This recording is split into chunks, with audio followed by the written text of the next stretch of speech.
still wearing hardware store jewelry. Claire, Brandon said, loud enough for half the reunion to turn around. The room went quiet in that cruel way rooms do when people want to pretend they are not listening. I was 32 years old, standing under gold balloons in a hotel ballroom in Dallas, with my left hand wrapped around a plastic cup of lemonade and my wedding ring catching the light like a tiny honest thing. My ex-boyfriend smiled at it like he had found a stain on my dress. I had not seen Brandon Vale in 6 years. Not in person. Not since the night he told me I was too small town for the life he was building.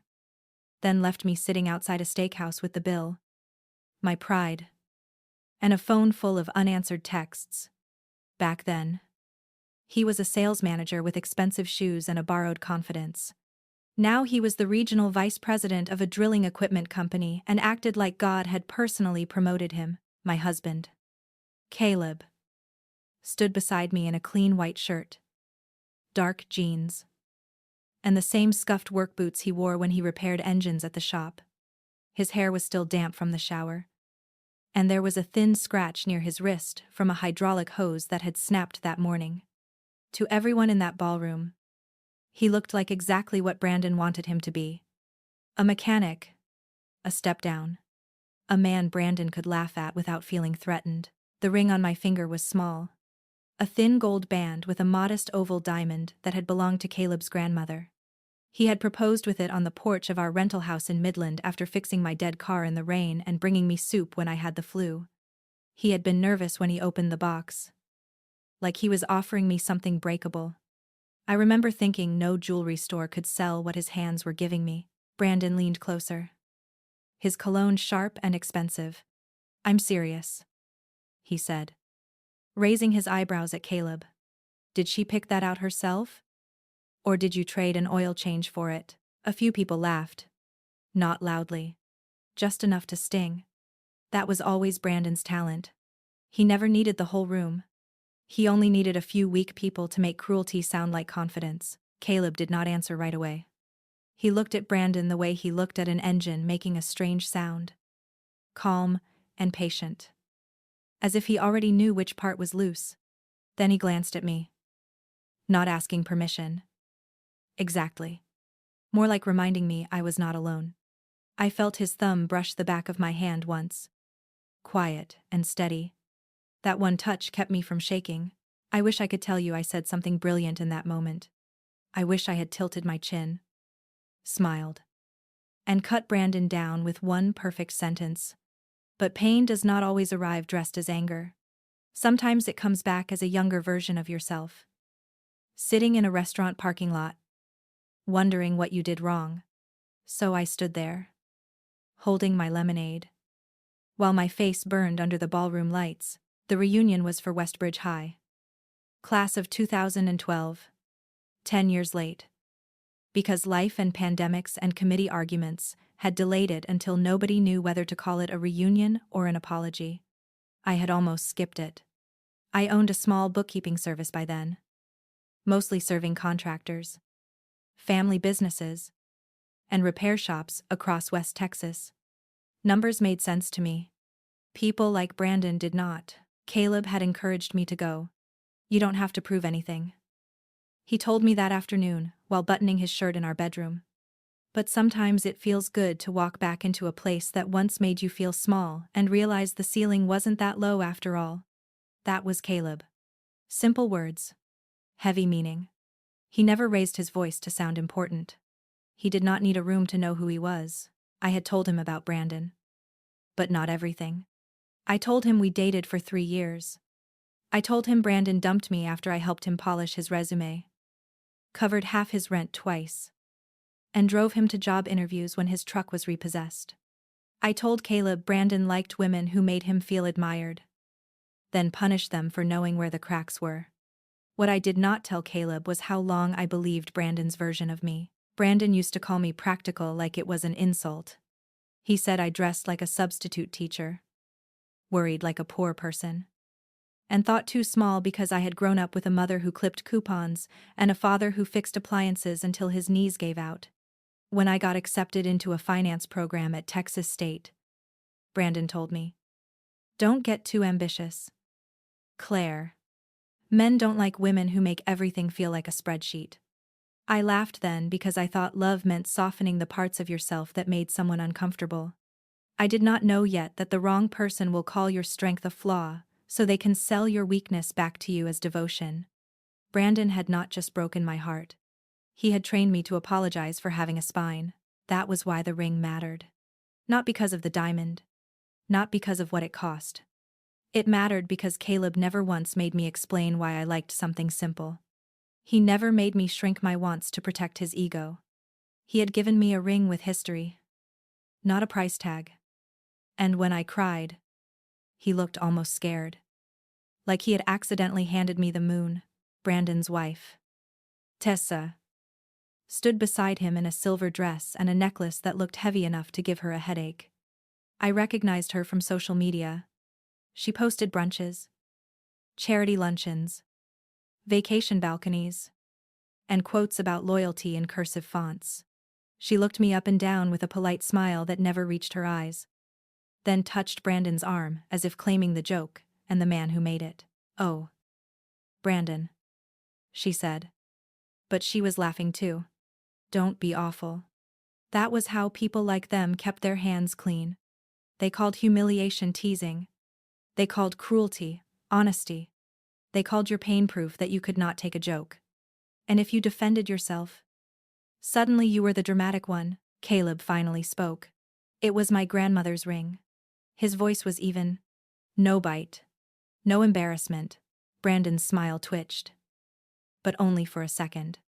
"That's sweet," he said. "Sentimental. I guess not everybody cares about upgrades." He turned that last word toward me. Upgrade. Like I had failed at life because my husband came home smelling like motor oil instead of cigar smoke in boardrooms. Like love was a showroom and I had driven off the lot in the wrong model. I looked past Brandon then. Toward a banner with our school mascot, printed above a table of name tags. The same cheerleaders who used to whisper about my thrift store dresses were now hugging each other with cautious Botox smiles. The former football captain had become a mortgage broker. The girl who once told me I was too quiet was live streaming herself dancing near the buffet. Everyone had aged. But the old hunger for ranking people had not. That was when I saw the logo on Brandon's lapel pin. Vale Petroleum Services. I knew that company. Not because of Brandon. Because 2 weeks earlier, Caleb had come home late, set a thick folder on our kitchen table, and told me, "There's going to be a change with one of the supply companies in Dallas. It may get noisy for a while." I had not asked too many questions. Caleb's business life had doors I respected until he opened them. Most people thought Caleb only owned the garage where he worked. That was the part he liked people to see. The grease. The lifts. The old men drinking burnt coffee by the counter. What they did not know was that the garage was where his grandfather's first oil trucks had been serviced. They did not know Caleb inherited mineral rights before he inherited a driver's license. They did not know he had spent the last decade buying failing suppliers, quietly through holding companies, while still changing spark plugs because it helped him sleep. And they definitely did not know he had just bought controlling interest in Brandon's company. I knew. But barely. Caleb had told me only what mattered for our household in taxes. Because I handled some of the personal books and refused to sign anything I had not read. He did not hide things from me. He just hated performance. Money. To Caleb. Was a tool. To Brandon. It was a costume. That was the difference between men who had power and men who borrowed the appearance of it. Still, standing there under those reunion lights, I did not want revenge. Not yet. I wanted air. I wanted the room to stop looking at my hand. I wanted the younger version of me to understand that this was not the night she got abandoned again. This was the night the man who left her finally spoke too loudly in front of the one person he should have feared. Brandon lifted his glass toward Caleb. "No offense, man. I respect blue-collar work. Somebody's got to keep the trucks running." Caleb gave him a small nod. That's true. Something in his calm made Brandon restless. He wanted Caleb to defend himself. He wanted me to look ashamed. He wanted the old pattern back. The one where he tossed a match and watched me burn, trying to prove I was not flammable. Then Brandon said the line that changed the whole room for me. You always did settle, Claire. My fingers tightened around the cup until the plastic bent. For 1 second. I heard every old version of that sentence. You settled for community college before transferring. You settled for cheap apartments. You settled for a used car. You settled for practical shoes. You settled for being loved by someone who did not need to display you like a trophy. Then Caleb took the cup gently from my hand and set it on the table beside us. He looked at Brandon's lapel pin again. Then he looked at Brandon's face. Brandon blinked once. Then laughed like he had chosen to. My company, he said. That's cute. The people around us laughed with him this time. More comfortably. Because they understood that rich men were allowed to be rude, but working men were supposed to stay humble. Caleb did not move. He just stood there with his hands relaxed at his sides. The same hands that had replaced alternators, signed acquisition papers, and held me through nights I never admitted were haunted by someone else's voice. Tessa tilted her head at Caleb. What do you do again? She asked. Sweet as poison. Brandon said, you fix trucks. I do. Caleb said. Oh. She said, drawing the word out. That must be honest work. There was nothing wrong with honest work. My father had kept our lights on with honest work. My mother had worn the same winter coat for 8 years because honest work did not always leave room for vanity. But people like Tessa only praised labor when they were standing far enough away from it. Brandon wrapped an arm around Tessa's waist and gave me a look that made my stomach tighten. It was not just mockery. It was ownership.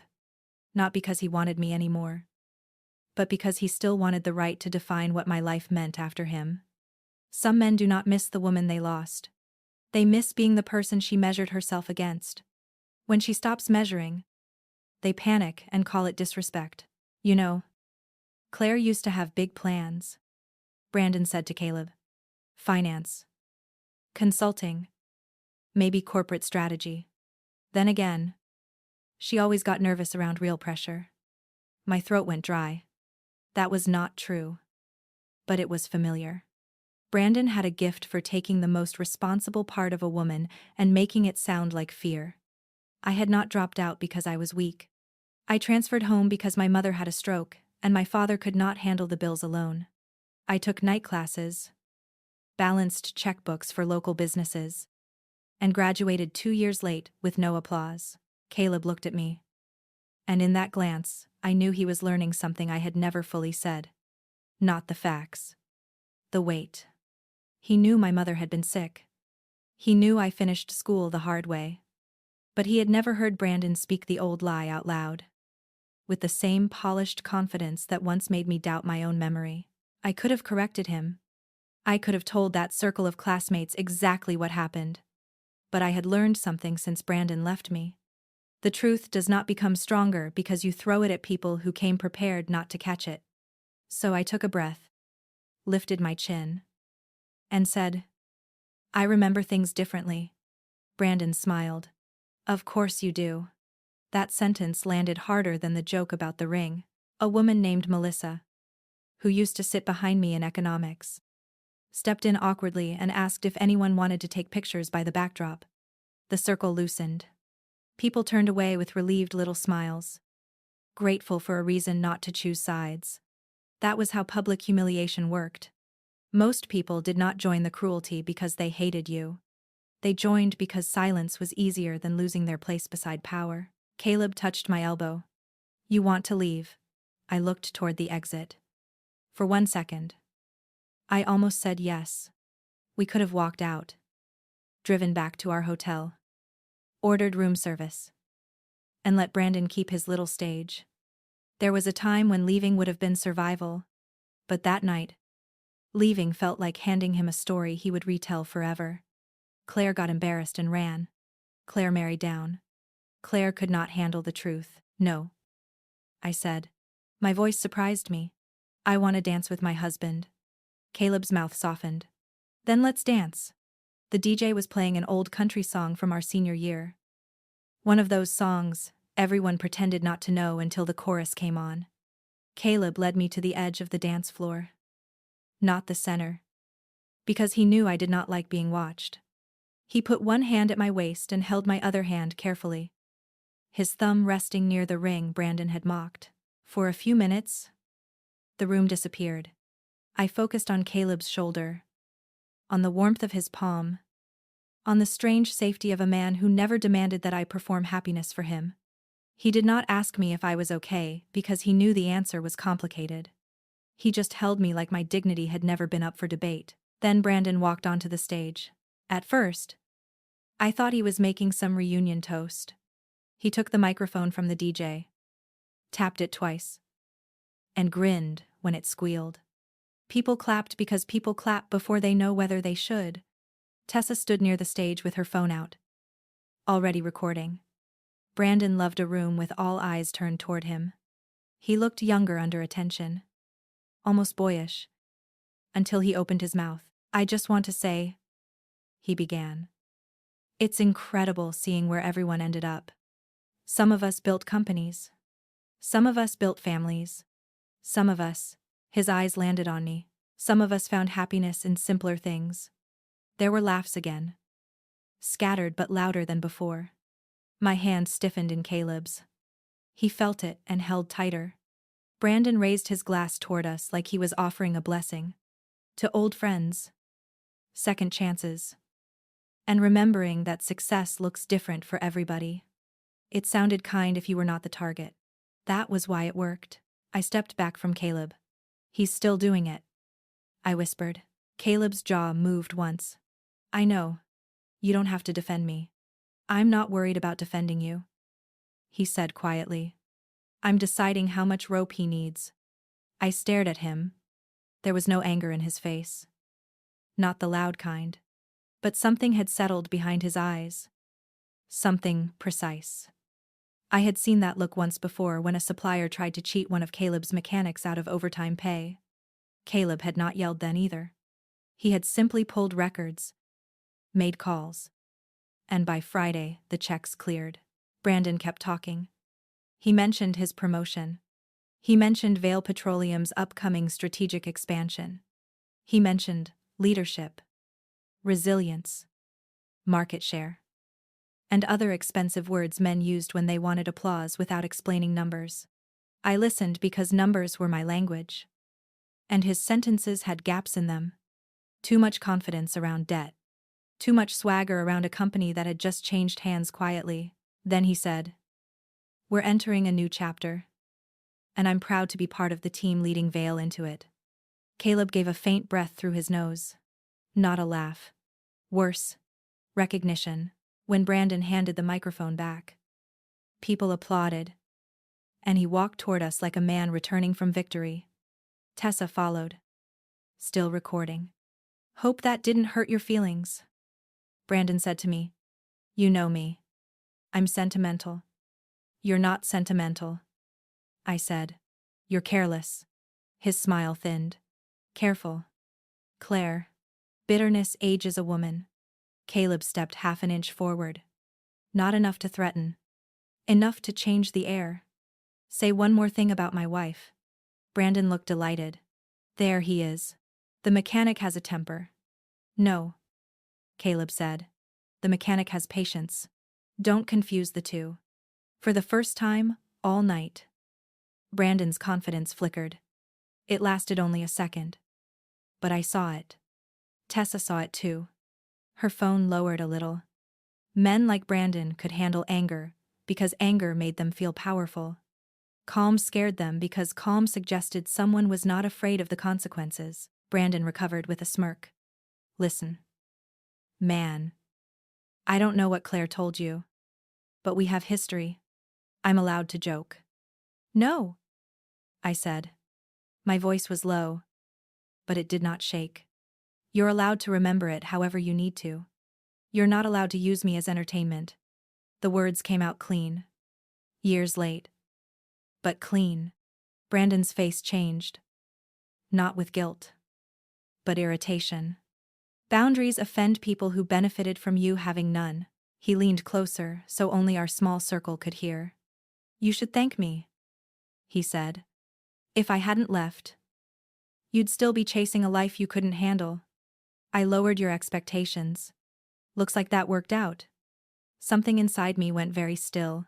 That was the real Brandon. Not the toast. Not the jokes. Not the polished lapel pin or the expensive smile. That sentence was the private cruelty he used to save for parked cars, restaurant booths, and late-night calls when he needed me small again. He had dressed it up for years, but the shape of it had not changed. Before I could answer, a man in a navy suit approached Brandon from the side. He was older, with silver hair, careful eyes, and a conference badge clipped to his belt even though this was not a business event. I recognized him from Caleb's kitchen folder. Martin Ellis, Interim Operations Counsel for the acquisition. He stopped when he saw Caleb. Mr. Rourke, Martin said. The title hit the circle like a dropped glass. Brandon turned first to Martin, then to Caleb. You know him? Martin seemed to sense he had walked into something delicate. Yes, he said carefully. Mr. Rourke and I had a call this afternoon. Tessa's smile vanished. Mr. Rourke. Caleb did not look at her. He looked at Brandon. I didn't plan to discuss business tonight. Brandon laughed once, but it broke in the middle. Business? Martin's eyes moved between them. I apologize. I thought everyone had been briefed that Rourke Energy Holdings finalized the controlling purchase on Monday. No one laughed after that. The music kept playing behind us, cheerful and stupid. Someone near the buffet dropped a fork. Brandon's face drained by degrees, like a light dimmer being turned down slowly. I watched him put together the pieces he should have considered before opening his mouth. Rourke Energy Holdings. The acquisition. The mechanic. My husband. Caleb's grandmother's ring suddenly seemed brighter on my hand. Brandon swallowed. You're Rourke Energy. Caleb shook his head slightly. I'm Caleb Rourke. The company is bigger than me. That was the most Caleb answer possible. And somehow it made everything worse for Brandon. A man who would have shouted about money could be dismissed as vulgar. A man who owned the room and refused to announce it was something Brandon did not know how to fight. Martin cleared his throat. Mr. Vale, since you're here, we do need to schedule your transition review. There are several concerns in the regional division that require immediate attention. Brandon's eyes sharpened with panic. Concerns. Expense allocations, Martin said. Vendor approvals. A few personnel matters. Nothing to discuss in this setting. But it had already been discussed. Not in detail, but enough. Brandon had spent the night mocking a mechanic, without knowing the mechanic had access to every company card statement, every inflated travel receipt, every suspicious contract, and every little favor Brandon had hidden inside the word leadership. Tessa touched Brandon's sleeve. What is he talking about? Nothing. Brandon snapped. Too quickly. There it was again. The same tone he once used with me when I noticed a charge on my card he promised to repay. The same tone he used when I asked why my name was missing from plans we had made together. Nothing. You're overthinking. You're embarrassing yourself. Let it go. Caleb turned to Martin. Monday morning is fine. Martin nodded. 7:30. Caleb said. I don't like waiting when people have been careless with other people's livelihoods.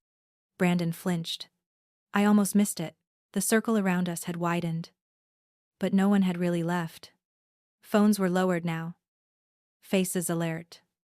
The same people who had laughed at my ring were watching Brandon's expression like it was the real entertainment. I should have felt satisfaction. Instead, I felt tired.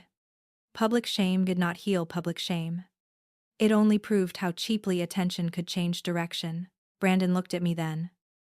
And for the first time that night he did not look amused. He looked betrayed. As if I had tricked him by standing quietly beside a man he had underestimated.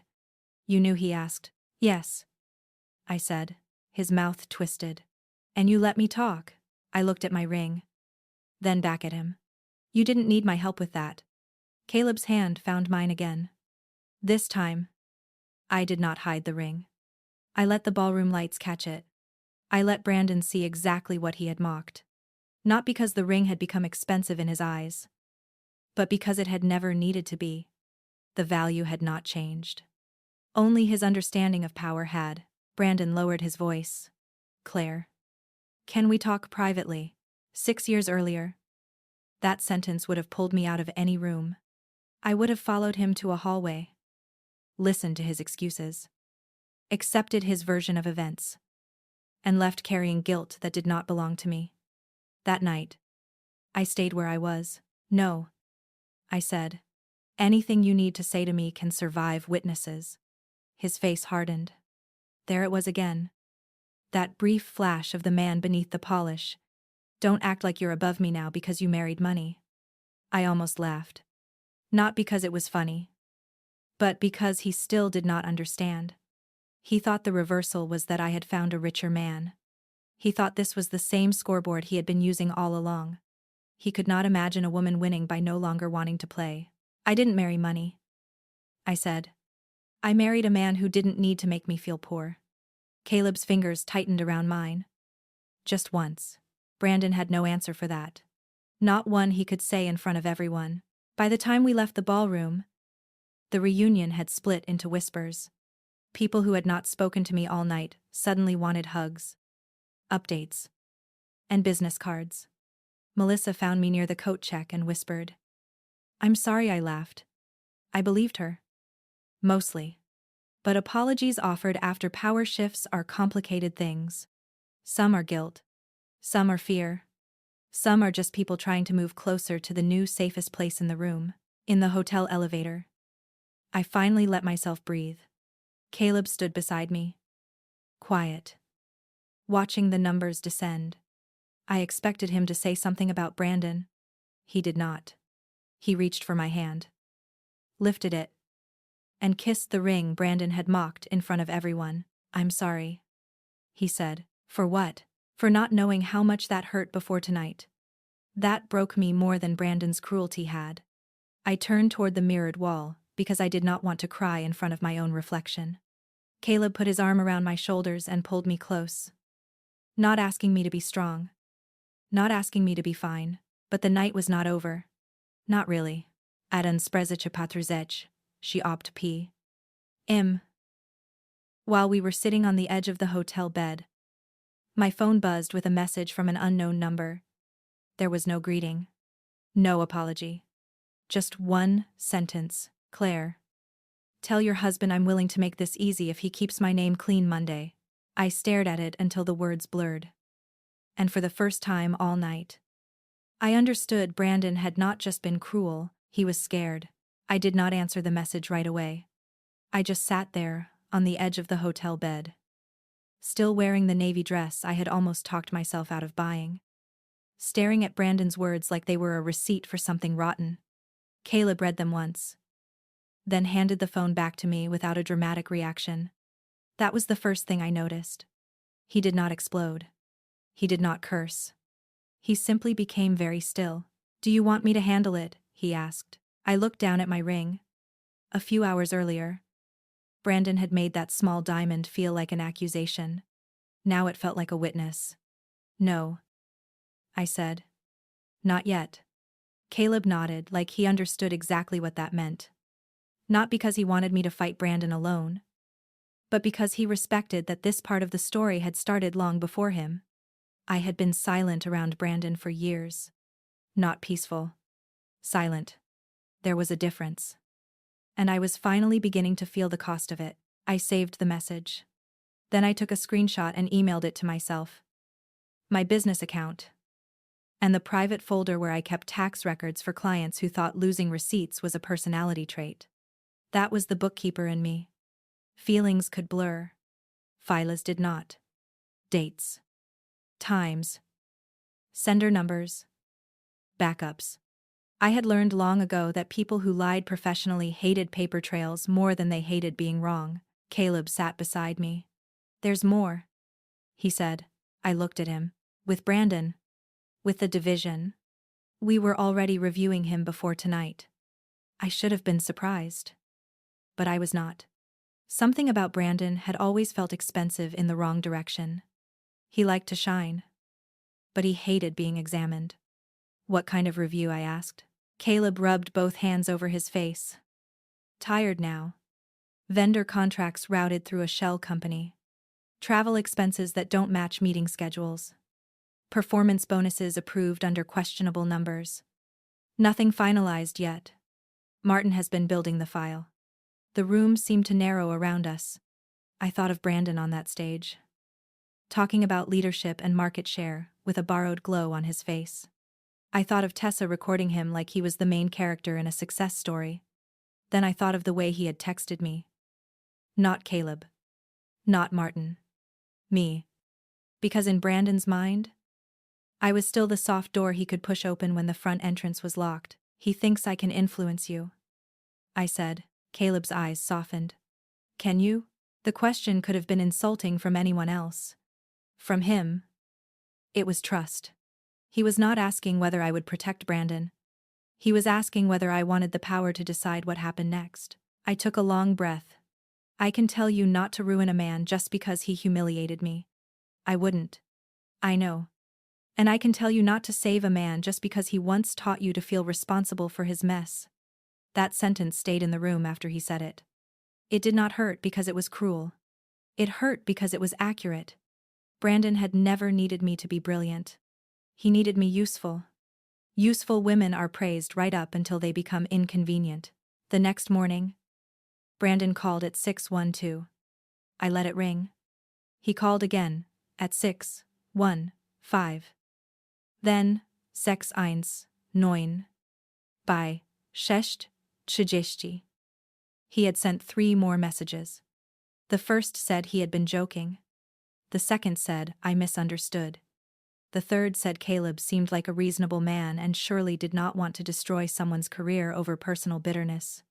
That was the phrase that made me set the phone down and laugh once. Personal bitterness, that was what men like Brandon called memory when it stopped serving them. Échappe pas trop. Tessa texted me from her own number. She must have gotten it from someone on the reunion committee. Her message was smoother, but not better. She wrote that Brandon was under stress, that the acquisition had caught everyone off guard, and that women should not let old romantic history interfere with household stability. Then she added that she hoped I understood how many employees could be affected if Caleb acted emotionally. I read that one twice. There it was. Family. Stability. Responsibility. The holy words people used when they wanted you to absorb damage quietly. Tessa was not pleading for employees. She was pleading for her lifestyle. Still, she was smarter than Brandon. She had wrapped selfishness in concern and tied it with a ribbon. I forwarded both threads to Martin, with Caleb copied, and wrote one sentence. These came after the reunion, before the 730 review. Then I showered, dressed in black slacks and a cream blouse, and pinned my hair back the way I did for client meetings. Caleb watched me from the chair near the window. You don't have to come, he said. I know. Brandon will try to make it personal. I picked up my purse. Then he should have chosen someone with fewer records. Rourke Energy's Dallas office occupied the top 2 floors of a glass building with a lobby that smelled like coffee, marble polish, and people pretending not to be nervous.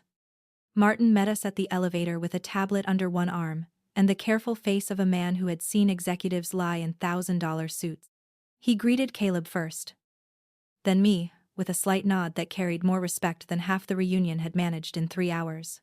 We have a conference room ready, Martin said. Mr. Vale arrived early. Of course he did, I said. Martin's mouth twitched like he was fighting a smile. He also brought his wife. That stopped me for half a second. Then I understood. Tessa was not there for support. She was there for optics. Brandon wanted a witness to his victimhood. He wanted me to look like the bitter ex-wife figure. Except I had never been his wife and had stopped auditioning for Guilt years ago. The conference room had a long walnut table, a wall of windows, and a screen showing the Rourke Energy logo. Brandon stood when we entered. Tessa sat beside him with her handbag perfectly placed on the table. She wore pale pink and diamonds. her face arranged in fragile concern. Brandon looked like he had slept badly. But he still managed to glare at me, as if I had broken into his life by accepting an invitation to my own past. "Claire," he said, "I'm glad you're here. Maybe we can keep this grounded." I sat across from him. Caleb sat at the head of the table. Martin took the chair beside him and opened his tablet. "I'm not here as your history," I said.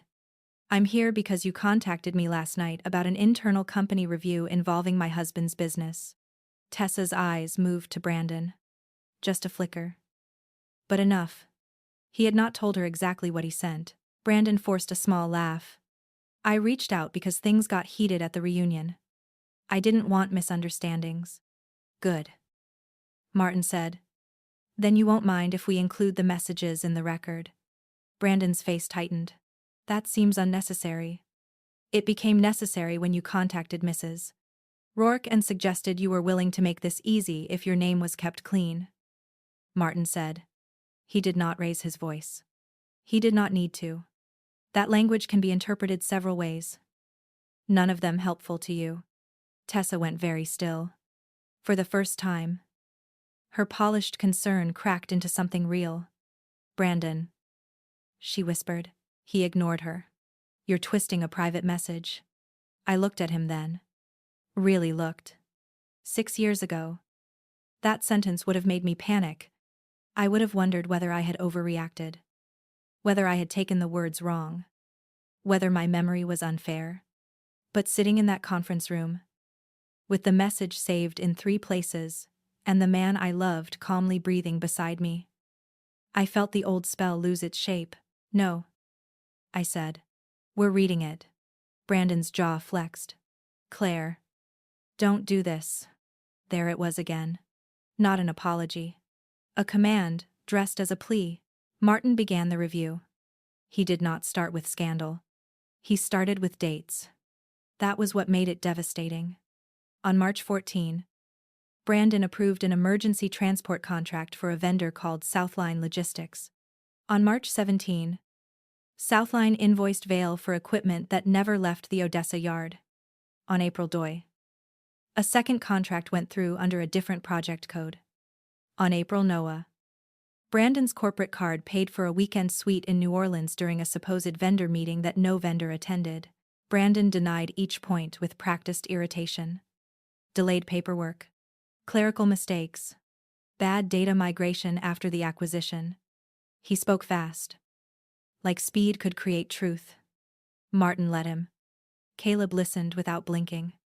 I watched Tessa's fingers curl around the handle of her handbag until her knuckles went pale. Then Martin displayed the ownership documents for Southline Logistics.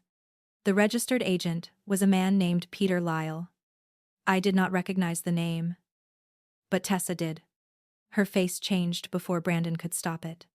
That was the danger of bringing someone who knew your life into a room where facts were being arranged carefully. Their reactions could testify before their mouths did. "Peter is your cousin," Tessa said quietly. Brandon turned on her. "Not now."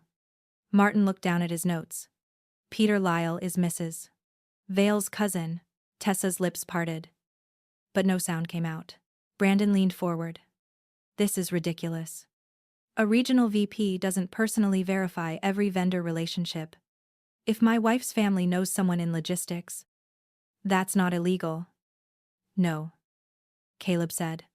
"But approving inflated invoices to that company while your division cuts field overtime is a problem." That landed differently. Not because it was more expensive, but because it had faces. Mechanics, drivers, dispatchers, men and women who missed dinners, worked heat, took risk, and got told budgets were tight while Brandon's cousin billed ghosts. I thought of my father coming home with swollen hands and a tired smile. I thought of how quickly people praised blue-collar work when they wanted to sound humble, and how easily they stole from it when no one watched. Brandon pointed at me suddenly. "This is because of her." The room froze. He laughed. "Ugly now. Come on. We all know what this is." Claire got embarrassed at a reunion. Told her billionaire husband some sob story. And now everyone is pretending this is corporate governance. Caleb's chair made the smallest sound as he leaned back. Choose your next sentence carefully. But Brandon was already unraveling. She's always been like this. Quiet in public. Dramatic in private. She keeps score. She acts innocent. But she knows how to make men feel guilty. I dated her. I know. My skin went cold. But my voice did not. You dated a 22-year-old who paid your electric bill twice and helped you rewrite your resume. Tessa looked at him again. Slowly this time. Brandon's mouth opened. Then closed. I reached into my purse and pulled out a thin folder. Not dramatic. Not thick. Just enough. Caleb glanced at it. Surprised. He had not known I brought it. Inside were copies of old bank transfers. Emails. And one saved message from the night Brandon left me outside that steakhouse. I had not kept them for revenge. I kept them because, for a long time, they were the only proof that I had not imagined the way he used me. I placed the folder on the table. I don't need this for your company review, I said. Your records are doing enough. But if you say one more word about my character, I will let your wife read how many times you asked me for money while telling everyone I was holding you back. Brandon stared at the folder like it was alive. Tessa did too. For the first time since I had known him, Brandon had no polished answer ready. No joke. No twist. No accusation strong enough to cover both the company file and the personal one sitting between us. Martin closed his tablet. Mr. Vile. Pending the completion of this investigation, you are being placed on administrative leave, effective immediately. Tessa made a small sound. Brandon turned red. You can't do that. Caleb stood. We just did. Brandon looked at me then. And the hatred in his eyes was almost relieving because it was finally honest. You think you won, he said. I stood too. My knees felt weak. But I did not let him see it. No, I said. I think I stopped losing on purpose. Outside the conference room, the Dallas skyline looked hard and bright through the windows. Brandon was still arguing behind the glass when Caleb and I stepped into the hallway. I thought I would feel triumphant. Instead, I felt something quieter. Grief. Maybe. Not for Brandon. For the version of me who once thought being chosen by him would prove she was enough. Then my phone buzzed again. This time, it was from Melissa, from the reunion. Claire. I have the full video of Brandon's toast and what he said before Martin walked up. Do you need it? I stared at the message. Behind us. Brandon's voice rose through the conference room door. Blaming me. Blaming Caleb. Blaming everyone but himself, and for the first time all morning. I smiled. Melissa's video arrived 12 minutes later. While Caleb and I were still standing near the elevators. It was not just Brandon's toast. It started earlier. Before he took the microphone. When he was standing near the bar with Tessa and 3 classmates.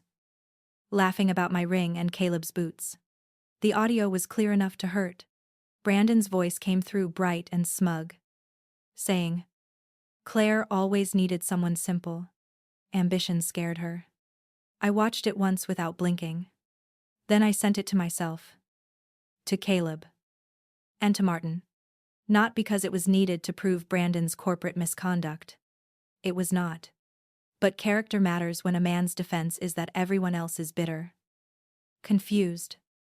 Emotional. Or jealous. Brandon had spent years surviving by making people question the person telling the truth. The video did not expose a crime. It exposed a pattern. Martin watched it in his office with the door open. He did not comment on the cruelty. He was too professional for that.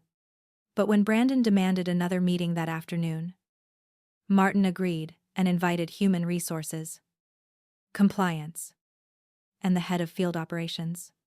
He also asked whether I was willing to remain present because Brandon had repeatedly named me in his defense. I said yes, though my stomach tightened when the words left my mouth. The second meeting felt different from the first.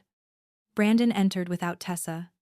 His tie was crooked, and his face had the sharp redness of a man who had been making angry phone calls. He looked at Caleb first. Then Martin. then me.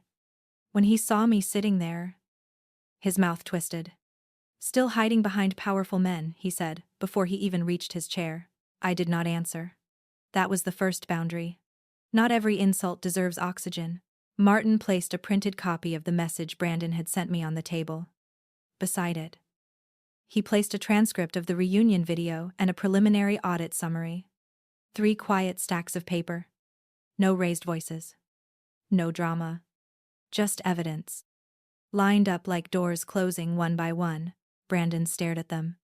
This is insane, he said. A joke at a reunion is not a firing offense. No, Martin said. Misusing vendor approvals.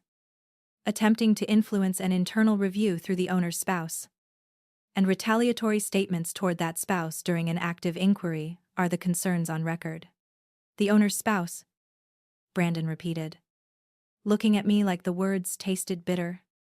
That's rich. I folded my hands on the table. My ring was visible. I did not hide it.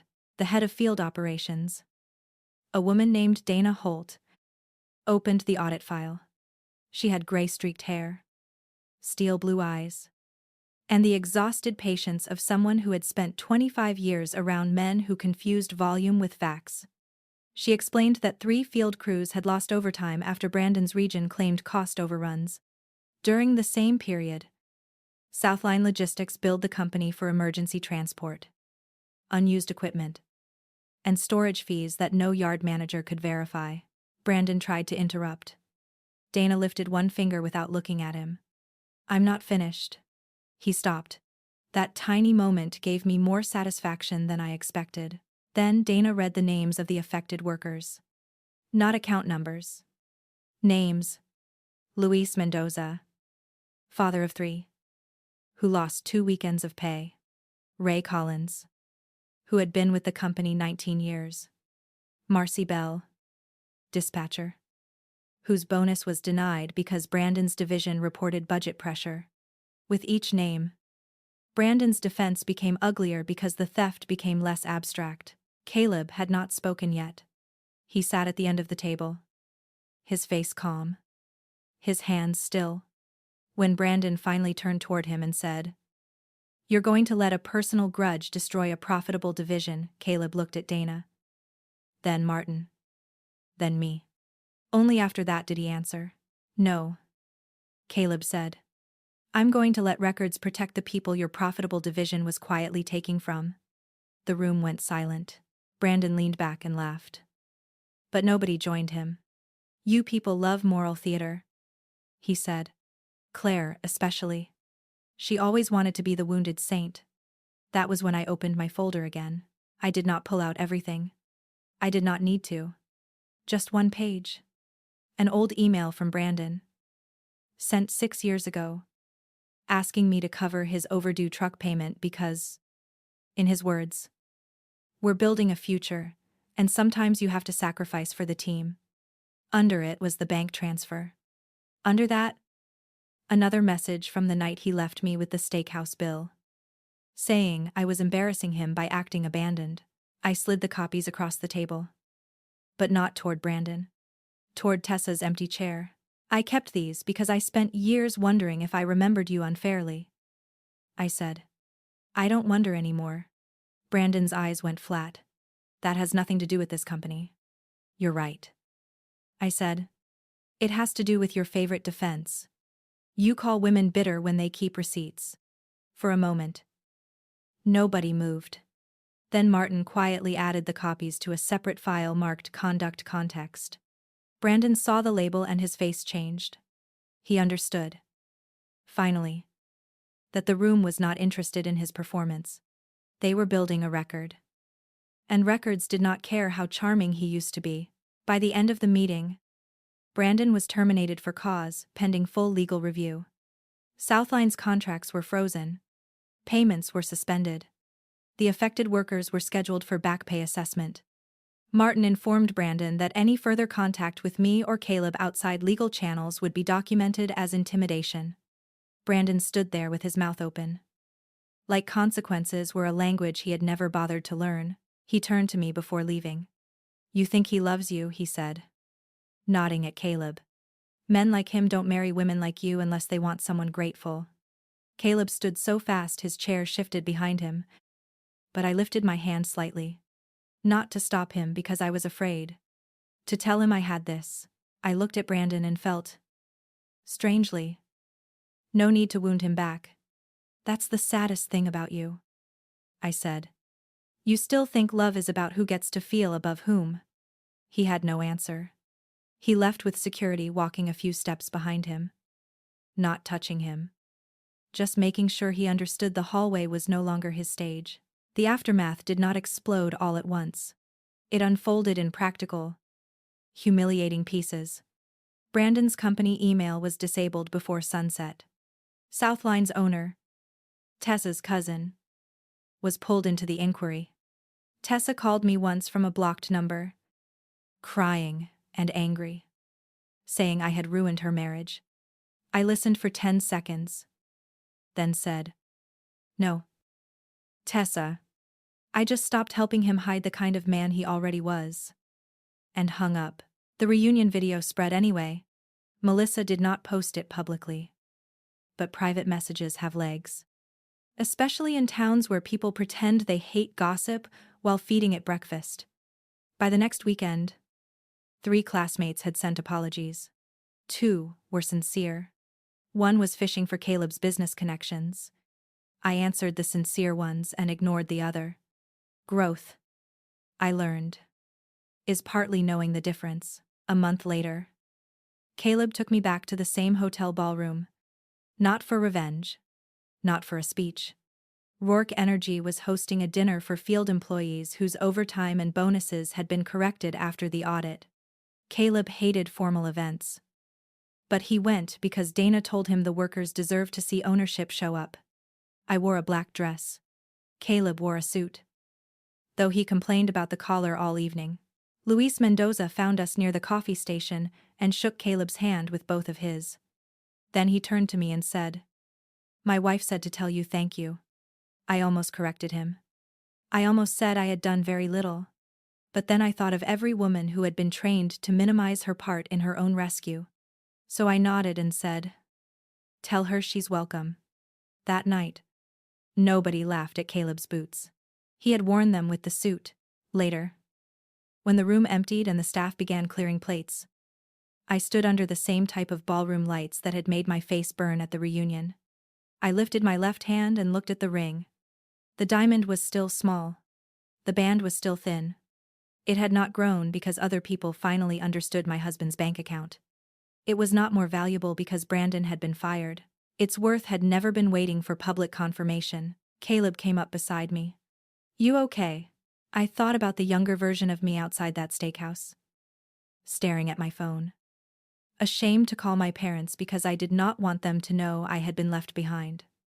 I thought about the woman at the reunion, swallowing pain while strangers laughed softly into their drinks. Then I thought about the woman standing there now, tired but unafraid. "I'm getting there," I said. He took my hand and kissed the ring again. Not for show. Not because anyone was watching. But because that was who he was when the room was empty too. That mattered more than every public victory. People think revenge is the moment your enemy falls. Sometimes it is. But the deeper revenge is quieter than that. It is answering your phone without fear. It is keeping your records because your memory deserves protection. It is standing in a room where someone once made you feel cheap and realizing you were never the thing being appraised. Brandon mocked my ring because he believed love had to be priced before it could be respected. He mocked my husband because he believed work clothes meant weakness. He mocked me because the version of me he knew had once been easy to corner with shame. But shame only works when you agree to carry it. I do not carry his anymore. And every morning, when sunlight hits that small gold ring, while Caleb pours coffee in his oil-stained hands, I remember the night Brandon Vale finally learned the truth. He did not misjudge my ring. He misjudged the woman wearing it. Brandon thought my ring was cheap because he had spent his life pricing everything by what other people could see. He never understood that love does not become valuable because a room approves of it. And dignity does not need diamonds to shine. Caleb still wears oil on his hands some mornings when he pours my coffee. My ring is still small. The gold is still thin. But every time the sunlight catches it. I remember the night Brandon finally learned the truth. He did not misjudge my husband. He misjudged the woman wearing the ring.